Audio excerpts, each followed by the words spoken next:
ઓમ શ્રી ગણેશાય નમઃ. જય શ્રી કૃષ્ણ મિત્રો. ભીમ 11 નિર્જળા એકાદશીની પવિત્ર કથા આપણે સાંભળીશું. એનું મહાત્મ્ય સાંભળીશું, એનું કેટલું ફળ છે એ પણ સાંભળીશું અને સાથે વાર્તા પણ આપણે સાંભળીશું. ઓમ નમો ભગવતે વાસુદેવાય. મિત્રો, આજે હું તમને જેઠ શુક્લ પક્ષની નિર્જળા એકાદશીની કથા કહેવા જઈ રહી છું. એકવાર યુધિષ્ઠિરે ભગવાન કૃષ્ણને પૂછ્યું કે હે જનાર્દન, જેઠ શુક્લ પક્ષમાં જે એકાદશી આવે છે તેનું નામ અને મહત્વ વિસ્તારથી કહો. કૃપા કરો માધવ કે એટલામાં ત્યાં વેદ વ્યાસ ઋષિ આવ્યા. એટલે ભગવાન શ્રી કૃષ્ણ બોલ્યા, ધર્મરાજ, આ મહાન એકાદશીનું વર્ણન પરમ ધર્માત્મા સત્યવતી નંદન વેદ વ્યાસજી જ કરશે. કારણ કે વેદ વ્યાસજી બધા શાસ્ત્રો અને વેદોના પારંગત વિદ્વાન છે. વેદ વ્યાસજી બોલ્યા, પ્રત્યેક મહિનાની બંને પક્ષની એકાદશીના દિવસે ભોજન ન કરવું જોઈએ, અન્ન ન ખાવું જોઈએ. મનુષ્યએ સ્નાન આદિથી સ્વચ્છ થઈને પવિત્ર થઈને ભગવાન શ્રી વિષ્ણુની પૂજા કરવી અને નિત્ય કર્મ સમાપ્ત થઈ ગયા પછી બીજા દિવસે એકાદશીના પારણા કરવા અને નિત્ય કર્મ સમાપ્ત થઈ ગયા પછી બ્રાહ્મણોને, સુયોગ્ય બ્રાહ્મણોને ભોજન જમાડવા અને પછી સ્વયં પણ ભોજન કરવું. આ સાંભળી પાંડુપુત્ર ભીમસેન કહે છે કે પરમ બ્રહ્મ બુદ્ધિમાન પિતામહ, મારી વાત સાંભળો. મહારાજ યુધિષ્ઠિર, માતા કુંતી, દ્રૌપદી, અર્જુન, નકુલ અને સહદેવ આ બધા એકાદશીમાં ભોજન નથી કરતા અને મને પણ ભોજન ન કરવાનું કહે છે. પણ હું એમ કહી દઉં છું કે મારાથી ભૂખ સહન નથી થતી. આ વાત સાંભળી વ્યાસજી બોલ્યા, મૃત્યુ પછી જો સ્વર્ગ લોકમાં જવા માંગો છો અને નર્કને દૂષિત સમજો છો તો બંને પક્ષની એકાદશીના દિવસે ભોજન ન કરતા. તો ભીમસેન બોલ્યા, હે ઋષિવર, હું સાચી વાત કહું કે એકવાર ભોજન કર્યા પછી જ પણ મારાથી વ્રત નથી થઈ શકતું, તો ઉપવાસ કેવી રીતે કરું? હું કેવી રીતે કરી શકું? મારા ઉદરમાં જે ભૂખ નામની જે અગ્નિ છે તે સદાય પ્રજ્વલિત રહે છે. જ્યારે હું બહુ વધારે ખાઉં છું ને ત્યારે જ એ શાંત થાય છે. માટે હે મહામુનિ, એક વર્ષમાં માત્ર એક જ વાર ઉપવાસ કરી શકું છું, જેનાથી સ્વર્ગની પ્રાપ્તિ થાય, જેને કરવાથી હું કલ્યાણનો ભાગી થઈ શકું. કૃપા કરીને મને એવું કોઈ વ્રત બતાવો જેનું હું નિયમપૂર્વક પાલન કરી શકું. ત્યારે વ્યાસજી બોલ્યા, હે ભીમ, જેઠ માસમાં જે શુક્લ પક્ષમાં એકાદશી આવે છે તેનું નામ છે નિર્જળા એકાદશી. તું નિર્જળા એકાદશીના દિવસે નિષ્ઠાપૂર્વક વ્રત કર. માત્ર કોગળા કરવા માટે મુખમાં જળ નાખી શકાય છે, નહીં તો વ્રતનો ભંગ થશે. કોઈ પણ પ્રકારનું પાણી મોંમાં ન નાખવું, નહીં તો વ્રત ભંગ થઈ જશે. એકાદશીના દિવસે સૂર્યોદયથી લઈને બીજા દિવસના સૂર્યોદય સુધી પાણીનો ત્યાગ કરવો તો આ વ્રત પૂરું થાય છે. બીજા દિવસે દ્વાદશીના દિવસે નિર્મળ જળથી સ્નાન કરવું, બ્રાહ્મણો અથવા જરૂરિયાતમંદોને યથાશક્તિ દાન કરવું, આ બધું કાર્ય પૂરું કરીને ભોજન કરવું. વર્ષની જેટલી પણ એકાદશી છે એ બધી જ એકાદશીનું ફળ મનુષ્યને આ નિર્જળા એકાદશીમાં પ્રાપ્ત થઈ જાય છે. આ નિર્જળા એકાદશીના દિવસે મનુષ્ય પ્રાપ્ત એ ફળ કરી લે છે. આમાં કોઈ શંકા નથી. શંખ, ચક્ર અને ગદા ધારણ કરવા વાળા ભગવાન કેશવે મને કહ્યું હતું, જે મનુષ્ય બધું છોડીને મારા શરણમાં આવી જાય છે અને એકાદશીમાં નિરાહાર રહે છે તો એકાદશી કરનારા મનુષ્ય બધા પાપોમાંથી છૂટી જાય છે. એકાદશી વ્રત કરવા વાળા મનુષ્યની પાસે વિશાળ કાય, વિકરાળ આકૃતિવાળા કાળા રંગના દંડ તથા પાશધારી યમદૂત નથી આવતા. અંતકાળમાં પીતાંબરધારી સૌમ્ય સ્વભાવવાળા સુદર્શન ચક્ર ધારણ કરનારા અને મનની સમાન ગતિથી ચલાવવા વાળા ભગવાન વિષ્ણુના પાર્ષદ આવીને ભગવાન વિષ્ણુના ધામમાં લઈ જાય છે. માટે નિર્જળા એકાદશીનું વ્રત પૂરા મનથી શ્રદ્ધાપૂર્વક ઉપવાસ વ્રત કરવું જોઈએ. જો ભીમ, તું પણ નિર્જળા એકાદશીના દિવસે પાપોથી મુક્તિ મેળવવા માંગે છે, મુક્તિ મેળવવા પૂરા મનથી ઉપવાસ અને શ્રી હરિ ભગવાનનું પૂજન કર. સ્ત્રી હોય કે પુરુષ, તેના મોટામાં મોટા જો પાપ કર્યા હોય તો તે એકાદશીના પ્રભાવથી ભસ્મ થઈ જાય છે. જે મનુષ્ય તે દિવસે નિર્જળા એકાદશીનું પાલન કરે છે તો તે પુણ્યનો ભાગીદાર બને છે. તેમને એક પહોરમાં કોટી સ્વર્ણ મુદ્રા દાન કરવાનું ફળ મળે છે. મનુષ્ય નિર્જળા એકાદશીના દિવસે સ્નાન, દાન, જપ વગેરે જે પણ કરે છે તે બધું અક્ષય કહેવાય છે. આ સ્વયં ભગવાન શ્રી હરિનું કથન છે. નિર્જળા એકાદશીના દિવસે વિધિપૂર્વક ઉત્તમ રીતે ઉપવાસ કરીને મનુષ્ય વૈષ્ણવ પદને પ્રાપ્ત કરે છે. તે બ્રહ્મ હત્યા, શરાબ, જુગાર અને ગુરુદ્રોહી થવા છતાં પણ બધા જ પાપોમાંથી મુક્તિ થઈ જાય છે. હે કુંતી નંદન, નિર્જળા એકાદશીના દિવસે શ્રદ્ધાળુ સ્ત્રી પુરુષો માટે જો વિશેષ દાન અને કર્તવ્ય છે તો તે દિવસે પાણીમાં શયન કરનારા ભગવાન વિષ્ણુનું પૂજન અને ગાયનું દાન કરવું જોઈએ. તમારી દાન કરવાની શક્તિની અનુસાર પર્યાપ્ત દક્ષિણા અને ભાત ભાતની મીઠાઈઓ યથાશક્તિ પ્રમાણે યથાપૂર્વક બ્રાહ્મણોને સંતુષ્ટ કરવા જોઈએ. ભીમ આવું કરવાથી બ્રાહ્મણ અવશ્ય સંતુષ્ટ થાય છે અને તેના સંતુષ્ટ થવાથી શ્રી હરિ ભગવાન મોક્ષ પ્રદાન કરે છે. જે મનુષ્ય શામ, દામ અને દાનથી પ્રવૃત્ત થઈને શ્રી હરિ ભગવાનની પૂજા કરે છે, પ્રવૃત્ત થઈને શ્રી હરિ ભગવાનની પૂજા અને રાત્રિમાં જાગરણ કરે છે, જો નિર્જળા એકાદશીનું વ્રત કરે છે તો તેની સાથે સાથે વીતેલી તેની 100 પેઢીઓ અને આવવાવાળી તેની પાછળની 100 પેઢીઓ, ગયેલી અને આવવાવાળી 100 પેઢીઓને ભગવાન શ્રી વાસુદેવનું પરમ ધામમાં પહોંચાડી દે છે. એટલું પુણ્યશાળી આ વ્રત છે. નિર્જળા એકાદશીના દિવસે અનાજ, વસ્ત્ર, ગાય, જળ, શૈયા, સુંદર આસન, કમંડલ અને છત્રીનું દાન કરવું જોઈએ. જે મનુષ્ય જૂતા ચપ્પલનું દાન કરે છે તે મનુષ્ય સોનાના વિમાનમાં બેસીને સ્વર્ગલોકમાં પ્રતિષ્ઠિત થાય છે. જે મનુષ્ય નિર્જળા એકાદશીનો મહિમા ભક્તિપૂર્વક સાંભળે છે તથા સંભળાવે છે તો તે સ્વર્ગલોકને પ્રાપ્ત થાય છે. ચતુર્દશી યુક્ત અમાવસના દિવસે સૂર્યગ્રહણના સમયે શ્રાદ્ધ કરીને મનુષ્ય જે ફળને પ્રાપ્ત કરે છે તે જ ફળ નિર્જળા એકાદશીના મહાત્મને સાંભળવાથી પ્રાપ્ત થાય છે. એકાદશીના દિવસે દંતમંજન કરી એટલે કે બ્રશ કરીને આ નિયમ લેવો જોઈએ.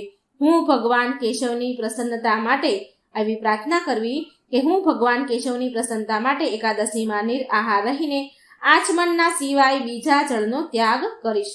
દ્વાદશીના દિવસે દેવ દેવેશ્વર ભગવાન વિષ્ણુને ગંધ, પુષ્પ અને સુંદર વસ્ત્રથી વિધિપૂર્વક પૂજન કરીને જળનો ઘડો ભરીને સંકલ્પ કરવો અને આ રીતે ભગવાનને પ્રાર્થના કરવી, ઉચ્ચારણ કરવું, આ મંત્ર બોલવો.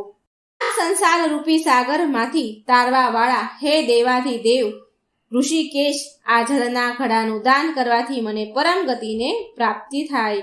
આવું બોલવું. આવું કરવાથી મનુષ્ય ભગવાન વિષ્ણુના પાસે પહોંચીને આનંદનો અનુભવ કરે છે. જે મનુષ્ય આ પ્રકારે પૂર્ણ રૂપથી પાપનાશીની નિર્જળા એકાદશીનું વ્રત કરે છે તે બધા જ પાપોમાંથી મુક્ત થઈને પરમાનંદને પ્રાપ્ત થાય છે.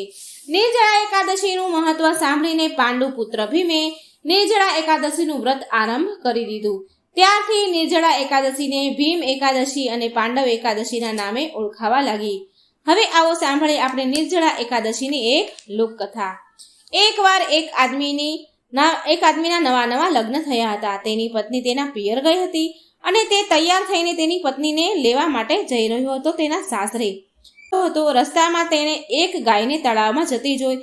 તે ગાય પાણી પીવા માટે તળાવમાં ઉતરી ગઈ, પણ તે કિચડ હોવાના કારણે તે બહાર નીકળી ન શકી. તે અંદર ફસાઈ ગઈ.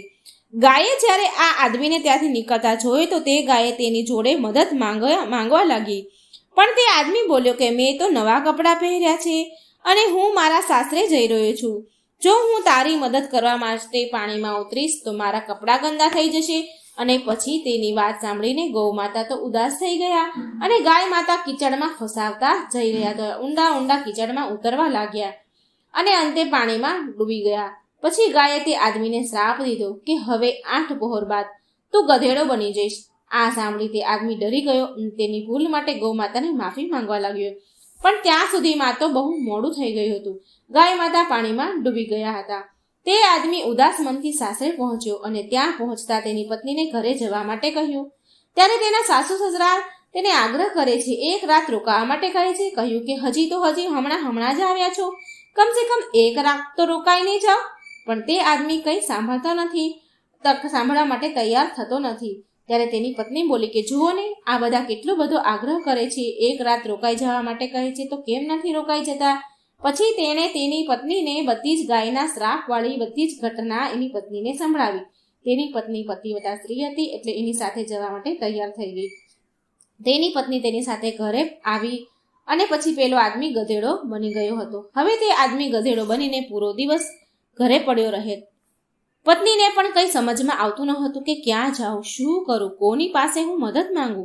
થોડા દિવસ પછી ખાવાના પણ ફાફા પડી ગયા.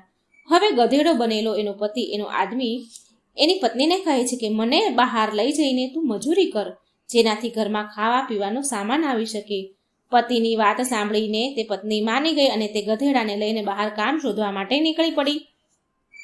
તેના નગરમાં રાજા તેના મહેલની બહાર કૂવો ખોદાવી રહ્યો હતો. કૂવામાંથી નીકળેલી માટીને દૂર ફેંકવાનું કામ હવે તે સ્ત્રીને મળી ગયું. ગધેડાની પત્નીને એ કામ મળી ગયું. તે સ્ત્રી માટીનું તગારું તેના માથા ઉપર મૂકીને લઈ જતી હતી. આ જોઈને ત્યાંના કામ કરનારા લોકો એ સ્ત્રીને એવું કહે કે તારી પાસે તો ગધેડો છે, તો તું આ માટી તારા માથા ઉપર કેમ ઉપાડે છે? તું આ માટી ગધેડાની પીઠ પર મૂકીને કામ કેમ નથી કરતી? આ સાંભળી તે સ્ત્રી તેમના સવાલનો જવાબ દીધા વગર જ નીકળી જતી અને તેનું કામ કર્યા કરતી.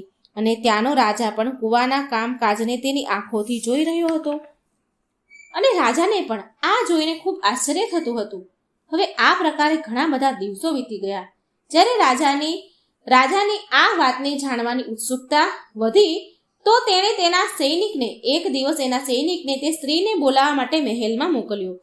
જ્યારે તે સ્ત્રી રાજાના દરબારમાં આવી તો રાજાએ તે સ્ત્રીને પૂછ્યું કે હું રોજ જોઉં છું કે તું ક્યારેય ગધેડાને માટી ઉઠાવવા માટે નથી વાપરતી. આ જોઈને મને બહુ હેરાની થાય છે. શું કારણ છે? ત્યારે એ સ્ત્રી બોલી કે આ ગધેડો નથી પણ મારો પતિ છે.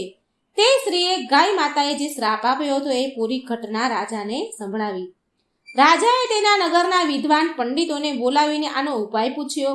ત્યારે એક પંડિતે કહ્યું કે જો કોઈ તેની 108 એકાદશીનું ફળ આને આપી દે તો આ આદમી તેના અસલ રૂપમાં આવી જશે. રાજાએ તેના નગરમાં પૂછપરછ કરાવી કે કોઈએ 108 એકાદશી કરી છે તો એનું ફળ આપે. પણ આખા નગરમાં પૂછ્યા પછી રાજાના સૈનિકોને એક ડોશીમાં મળ્યા. તેણે પૂરી 108 એકાદશી કરી હતી. રાજાના સૈનિકો તે ડોશીને લઈને રાજાના મહેલમાં લઈને આવ્યા. રાજાએ તે ડોશીમાને કહ્યું કે તમે આ ગધેડાને 108 એકાદશીનું ફળ આપી દો તો હું તમને ખૂબ ધન આપીશ. ત્યારે તે ડોશીમા બોલ્યા, મહારાજ, મને તમારા ધનની કોઈ લાલસા નથી, પણ છતાંય હું મારી 107 એકાદશીનું ફળ આને હું આપી શકું છું, પણ નિર્જળા આ એક એકાદશીનું ફળ હું આને નહીં આપું, કારણ કે માત્ર નિર્જળા એકાદશીનું વ્રત એનું ફળ પૂરા વર્ષના એકાદશીનું ફળ પ્રાપ્ત કરી શકાય છે. માત્ર નિર્જળા એકાદશીથી પૂરા વર્ષનું ફળ મળે છે. વિષ્ણુધામની પ્રાપ્તિ થાય છે. મારી તો હવે ઉંમર થઈ ચૂકી છે. હવે આગળની નિર્જળા એકાદશી આવવાના પહેલા જો હું મરી ગઈ તો મને આ નિર્જળા એકાદશીના ફળ સ્વરૂપ ભગવાન વિષ્ણુના ધામમાં સ્થાન મળશે. આટલું કહીને તે ડોશીએ 107 એકાદશીનું ફળ તે ગધેડાને આપી દીધું, જેના પરિણામ સ્વરૂપ તે તેના અસલ રૂપમાં આવી ગયો. પરંતુ એક એકાદશીના કારણે તેનું શરીર આદમી જેવું તો થઈ ગયું, પણ ગધેડાની પૂંછડી ન ગઈ. પૂંછડી ગધેડાની એમની એમ રહી. એકાદશી વ્રત બધી જ એકાદશીઓમાંથી નિર્જળા એકાદશીનું મહત્વ જાણ્યા પછી તે પતિ પત્ની, રાજા અને નગરના બધા જ લોકો બધી જ એકાદશીનું વ્રતનું પાલન કરવા લાગ્યા. અને એકાદશીના વ્રતના પ્રભાવથી તે આદમીની ગધેડાની પૂંછડી પણ ચાલી ગઈ અને આખું નગર સુખ સમૃદ્ધિથી ભરાઈ ગયું. તો મિત્રો, આટલી મહત્વપૂર્ણ, આટલી ફળદાયી આ નિર્જળા એકાદશી છે. આ એક એકાદશી કરવાથી આખા વર્ષની એકાદશીનું ફળ મળે છે. તો મિત્રો, પૂરા શ્રદ્ધા ભક્તિભાવથી એકાદશી કરજો. આ વ્રત કથા સાંભળજો. આ વિડીયો બીજાને પણ શેર કરજો, જેથી આ એકાદશી વ્રત સાંભળવાનો લાભ પણ બીજાને મળે. જય શ્રી કૃષ્ણ. રાધે રાધે. Thank you.